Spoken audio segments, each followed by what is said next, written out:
और एक नमरूद पैदा हुआ। জাতীয় সঙ্গীতে রবীন্দ্রনাথের উপরে রাগ করে বাদ দেওয়া না। রবীন্দ্রনাথ আল্লাহর ওলি ছিলেন, আল্লাহর ওলি ছিলেন, নাম চেঞ্জ করতে হয় নাই মুসলমান হইতে হলে। লালনের কাছ থেকে দীক্ষা প্রাপ্ত, উনি আল্লাহর ওলি ছিলেন।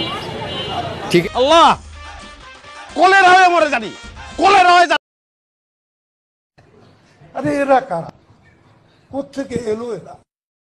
Sorry, it's DJ. তুমি খালেদা জিয়াউর রহমানের সাথে অন্তত 2 মাস 1 মাস পর পরই আমাদের বাসায় যেয়ে বসে থাকতা, চেয়ার পেতেও বসতা না, ওই লবিতে মোড়া ছিল, মোড়া পেতে বসতা। আজ প্রথমবার কইছস, তাই মাফ করে দিলাম। এই যে মহিলা, আপনার মুখটা এখন বন্ধ কেন বলেন তো? কি বলছিলেন এতক্ষণ ধরে? মুখটা বন্ধ কেন এখন?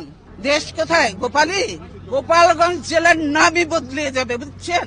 গোপালগঞ্জ আর থাকবে না। আল্লাহর গজব পড়বে আপনারা যা। হাতে করে গেল তো, মশা বলে কত